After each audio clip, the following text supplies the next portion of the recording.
परमेश्वर के नाम में आप महिमा हो। अभी हम लोग परमेश्वर के वचन की ओर जाएंगे। तो मैं निवेदन करूंगा, हमारे प्रिय भाई जगवीर जो भीतरवार में रह करके डबरा भीतरवार में रहकर परमेश्वर की सेवा करते हैं, अभी हम उनके द्वारा परमेश्वर के वचन को सुनेंगे। तो मैं निवेदन करूंगा, भाई जगवीर 15 मिनट के लिए समय है, कृपया करके समय का सब ध्यान रखें। भाई जगवीर के द्वारा परमेश्वर वचन सुनें। बहुत बहुत धन्यवाद भाई। सभी भाइयों को प्रभु यीशु मसीह के नाम में जय मसीह की। और मैं परमेश्वर का धन्यवाद करता हूं कि परमेश्वर ने आज मुझे आपके बीच में वचन को रखने के लिए ये अवसर दिया है। इस कारण मैं परमेश्वर का धन्यवाद देता हूं। और मैं इस अवसर को वचन रखने के अवसर में नहीं, परंतु आपके साथ में वचन सीखने के अवसर को ऐसा मैं समझता हूं कि आपके साथ में मुझे भी परमेश्वर ने एक अवसर दिया है कि आज मैं भी भाइयों के साथ में इस वचन को रखते हुए खुद भी अपने जीवन के लिए इस वचन को सीखूं। आइए हम लोग कुछ समय के लिए अपने ध्यान और चिंतन को हम लोग मनन करेंगे। कृपया मेरे साथ में आप निकाल लें लूका रचित सुसमाचार 1 अध्याय और उसके 28, 29 और 38 वचनों पर हम लोग मनन करेंगे। बेसिकली हम लोग देखते हैं कि हमारे मसीह समाज में हम लोग भी जो सेवक लोग हैं, ज्यादातर प्रभु के वचन पे फोकस हम लोग करते हैं। और हम लोग प्रभु के जो महान दास रहे हैं और दास रहे हैं मतलब जो पुरुष रहे हैं, उनके जीवन से हम लोग ज्यादा प्रचार करते हैं, ऐसा मुझे लगता है और ऐसा काफी लोगों का मानना भी होगा। परंतु हम लोग देखते हैं जो स्त्रियां हैं, स्त्रियों के जीवन की एक बहुत बड़ी बाइबल में, पुराने नियम में, नए नियम में उन्होंने बहुत बड़ी गवाही दी है अपने जीवन से। प्रभु की सेवा में, परमेश्वर की सेवा में वो भी बात करें तो पुरुषों से पीछे नहीं रही हैं। जब उनको मौका मिला है, जी जान से उन्होंने प्रभु की सेवा के लिए कदम बढ़ाया है। प्रिय भाइयों, प्रिय बहनों, और बेसिकली हम जिस ग्रुप में हैं, ऐसा हम लोगों का मानना नहीं है, लेकिन ऐसा लगता है। लेकिन हमारी बहनें आगे बढ़ रही हैं, हमारी सिस्टर्स की मीटिंग है। और भी जब हम लोग व्यापक रूप से जब हम लोग बाहर निकलते हैं, दूसरे समुदाय बोले तो संस्था के लोगों से जब हमारी मुलाकातें होती हैं, तो जब वो हमारे ब्रदरन सभा और ब्रदरन ग्रुप के बारे में भी जानते हैं, काफी लोगों ने मेरे से कहा भी है, ब्रदरन की जो शिक्षाएं हैं, ब्रदरन लोग हैं बड़े अच्छे हैं, लेकिन एक बात खराब है उनमें। पूछता हूँ बताइए, वो कहते हैं बहनों को वो मौका नहीं देते बोलने के लिए, ये ऐसा माना जाता है। लेकिन आज प्रभु ने हमें एक बहन के जीवन से सीखने का अवसर दिया है, और वो बहन हम लोग जानते हैं, और कोई नहीं, प्रभु यीशु मसीह की शारीरिक जो माता हैं मरियम, उनके जीवन से आज हम लोग सीखने के लिए जा रहे हैं। प्रिय भाइयों, प्रिय बहनों, बहनों का जीवन प्रभु के सेवा में अतुलनीय है। मैं समझता हूं जब प्रभु यीशु मसीह जब क्रूसीकरण की तरफ बढ़ रहे थे, प्रभु यीशु मसीह के साथ साथ चलने वाले सेवक लोग भी एक दफा प्रभु यीशु मसीह को छोड़ के रफू चक्कू हो गए थे। लेकिन हम देखते हैं, वचन में भी देखते हैं, प्रभु के उस क्रूसीकरण के जन्म से लेके जो फिल्म बनाई है, उसमें भी देखते हैं बहनों ने प्रभु का साथ नहीं छोड़ा है। प्रभु के साथ साथ रोते रोते उनके पीछे पीछे चली जा रही, और उनमें प्रभु की माता मरियम भी सम्मिलित है। आज हम लोग जो सीखने के लिए जा रहे हैं, the character of Mary, Mariam के स्वभाव से, कि मरियम को ही प्रभु ने क्यों चुना है, इस बात को आज हम लोग सीखेंगे। हम जानते हैं लूका रचित सुसमाचार 60 ईस्वी में ये रोम शहर में लिखी गई, लूका डॉक्टर इसके लेखक हैं। हम लोग जानते हैं कि एक समुदाय है हमारे बीच में जिसको कहा जाता है रोमन कैथोलिक, और वे लोग माता मरियम का बड़ा आदर करते हैं। वे बिना माता मरियम के प्रभु से बात करते ही नहीं है। मेरा तो ऐसा मानना है, मैंने देखा है, उनकी किताबों को पढ़ा है, वीडियोस को सुना है। हे माता मरिया, हमारे लिए प्रभु यीशु मसीह से प्रार्थना कर, हमारे लिए, हमारे पापों की क्षमा के लिए। इस प्रकार से वो प्रार्थना करते हैं। बड़ा ही योगदान वे बड़ा ही आदर मान माता मरियम को देते हैं। लेकिन मैं आपसे बताना चाहता हूं, माता मरियम ने प्रभु यीशु मसीह को अपनी कोख में 9 महीने तक रखा, लेकिन आप और मैं प्रभु यीशु मसीह को अपने हृदय में अपनी आखिरी सांस तक रखने जा रहे। परमेश्वर के नाम की महिमा हो। और आज सवाल ये है कि मरियम ही क्यों चुनी गई? एक मरियम को क्यों चुना गया?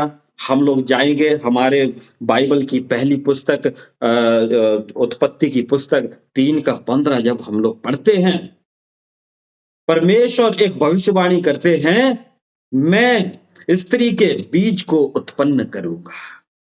पहला कारण तो यह है, स्त्री के बीज को उत्पन्न करने के लिए या उसको इस दुनिया में लाने के लिए एक स्त्री की आवश्यकता है। आइए कुछ बातों को हम लोग देखेंगे कि जब हम लोग इज़राइल के इतिहास को पढ़ते हैं, आप भी जानते हैं, हम सब लोग जानते हैं अच्छे से, उत्पत्ति की पुस्तक से प्रभु ने घोषणा कर दी कि स्त्री के बीज को उत्पन्न किया जाएगा इस उद्धार के कार्य के लिए। प्रभु ने कहा वो बीज उत्पन्न होगा और शैतान के सिर को कुचलेगा। इस प्रकार से हम लोग उत्पत्ति की पहली पुस्तक बाइबल में हम लोग पाते हैं।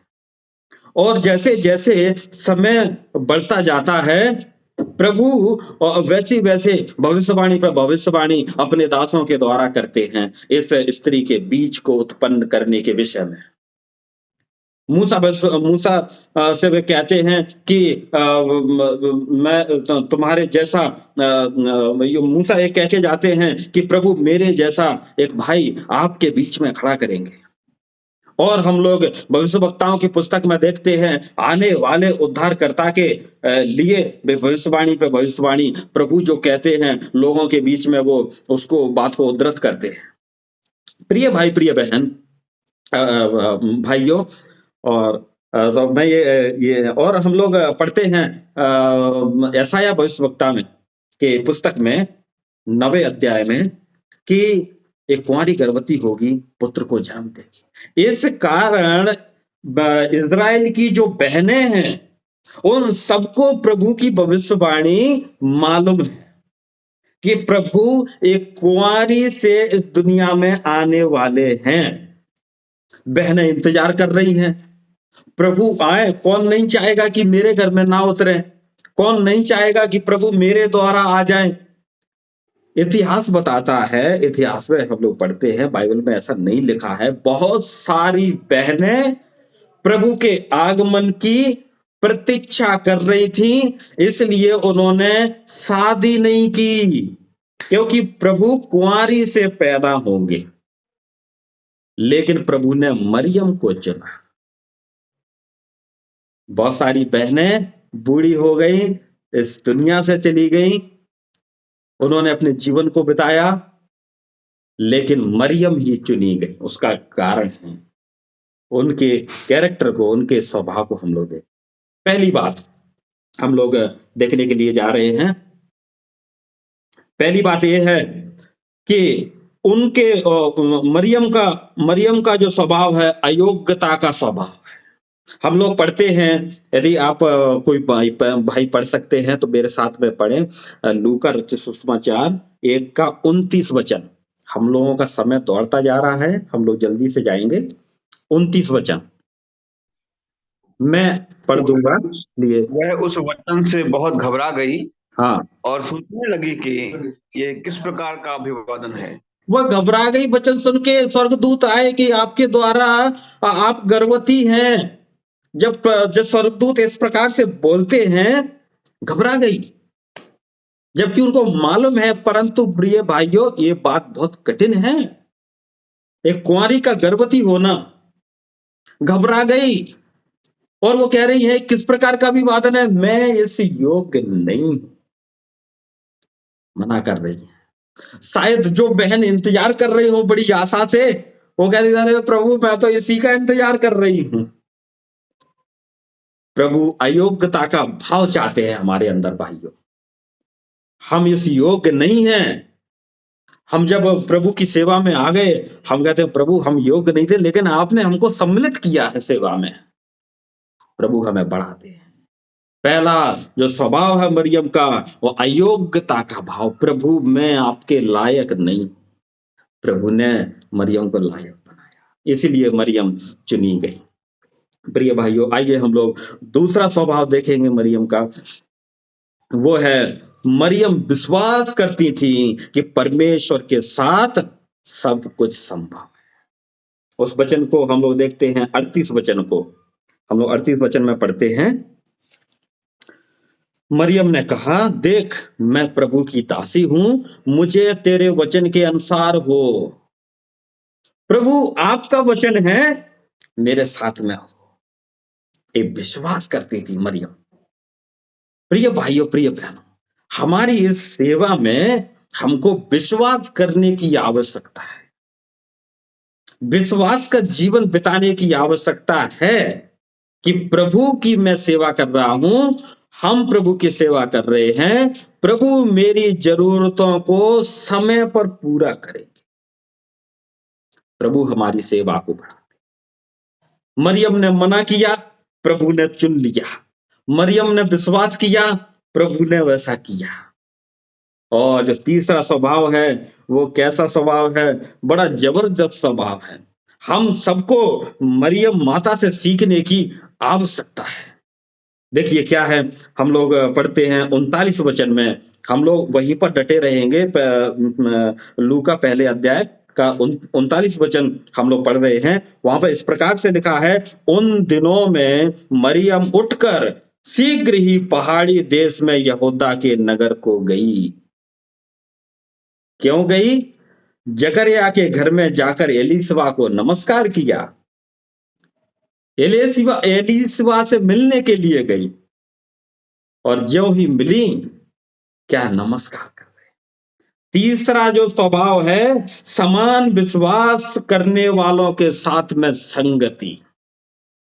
मरियम कुंवारी है, बच्चा पैदा नहीं हो सकता, प्रभु की तरफ से गर्भ धारण किया है। यहां पर एलीशबा बूढ़ी है, और वचन में लिखा है बांझ भी है, प्रभु ने बुढ़ापे में बच्चा दिया है। दोनों की कंडीशन समाज मानेगा नहीं। समाज को मानने के लिए बड़ी परेशानी है। बुढ़ापे में बच्चा पैदा नहीं कर सकते हैं, कुंवारे रहते समय बच्चा पैदा नहीं कर सकते हैं। बड़ी कठिन परिस्थिति, समान स्थिति। हाँ, वो उनका जो स्वभाव है, समान विश्वास वालों के साथ में संगति होने की आवश्यकता है। हमारी संगति कैसी है, आज विचार करने की आवश्यकता है। क्या हम विश्वासियों को अवसर देते हैं? क्या विश्वासियों के साथ में बैठ रहे हैं? क्या हम लोग सेवकों के साथ में संगति करते हैं? बिल्कुल। हम लोगों की एक आज के दिन तो एक मीटिंग होती ही है। उसके अलावा हमारे व्यक्तिगत जीवन में विश्वासियों को हम कितना समय देते हैं? क्या विश्वासियों को पीछे करके दूसरों के साथ में हम लोग समय दे देते हैं? मरियम आज हमको अपने स्वभाव से सिखाती है कि हमारा जो स्वभाव है, वो समान विश्वासियों के साथ में संगति का होने की आवश्यकता है। चौथा स्वभाव देख के हम लोग समाप्त करेंगे, और समय भी समाप्त हो रहा है। हम लोग देखेंगे अभी जो चौथा पॉइंट है, वो है यूहन्ना रचित सुसमाचार 2 अध्याय और 4 वचन से। वो हम लोग इस प्रकार से पढ़ते हैं। दूसरा पहला यूहन्ना 2 अध्याय 4 वचन को हम लोग पढ़ेंगे। इस प्रकार से लिखा हुआ है, यीशु ने उससे कहा, हे महिला, मुझे तुझसे क्या काम, अभी मेरा समय नहीं आया है। मरियम का जो स्वभाव है, शिकायत करने का स्वभाव, उनके जीवन में शिकायत नहीं है। यीशु मसीह 30 साल के हो गए, 30 साल तक माता जी, मम्मी मम्मी, जो भी उनकी भाषा में जैसे संबोधित करते होंगे वो बोलते होंगे, माँ माँ कह के बोलते होंगे। लेकिन यहाँ प्रभु का सेवा का पहला चमत्कार आरंभ हो रही है। सेवा शादी के घर में, लोगों के सामने। प्रभु कहते हैं, हे महिला। किसी बाइबल में लिखा है, हे नारी। मरियम ने शिकायत नहीं की कि बेटा अभी आपको क्या हो गया, अभी तक तुम मम्मी मम्मी बोलते थे या माता जी बोलते थे। शिकायत नहीं, अपने काम में लगी रहे। प्रिय भाई, प्रिय बहन, हमारे जीवन में शिकायत नहीं होना चाहिए। कभी कभी हम लोग प्रभु से भी शिकायत करते हैं, कभी हम अपने बीच में शिकायत करते, अरे ऐसा नहीं होगा तो फिर कैसे चलेगा जीवन, ऐसा तो होना ही चाहिए। लेकिन मैं आज इस वचन के द्वारा ये सीखता, हमें जिसने बुलाया है, हम जिस बुलाहट से आए हैं, उनसे शिकायत हम लोग करना चाहिए। जबकि हम लोगों के सामने, लोगों में शिकायत को रखते हैं। हमें प्रभु ने बुलाया है, किसी लोगों ने थोड़ी से बुलाया है। मरियम हमको सिखाती हैं, शिकायत नहीं होना चाहिए। प्रिय भाई, प्रिय बहन, समय हो गया है, इसलिए इन चारों पॉइंट को दोहराते हुए मैं यहाँ पर इस अपनी वाणी को विराम देना चाहूंगा। मरियम का अयोग्यता का जो स्वभाव है वो हमारे अंदर भी हो। मरियम का विश्वास करने का, जो दृढ़ विश्वास करने का जो स्वभाव है, वो हमें आज भी आवश्यकता है। और हमारी संगति विश्वासियों के, समान विश्वासियों के साथ में होने की आवश्यकता है। हम सेवक हैं, हम प्रभु की सेवा करते हैं, बिल्कुल। पता नहीं प्रभु ने आज इस बात को दिया है कि हमारी संगति समान, जो जैसा मेरा विश्वास है वैसा सामने वाले का विश्वास है, उसी के साथ में संगति होना चाहिए। चौथी बात को, हमारे जीवन में शिकायत नहीं होना चाहिए। परमेश्वर हमें इस वचन के द्वारा आशीष करें। सभी भाइयों को जय मसीह की। परमेश्वर ने मुझे अवसर दिया, परमेश्वर को धन्यवाद।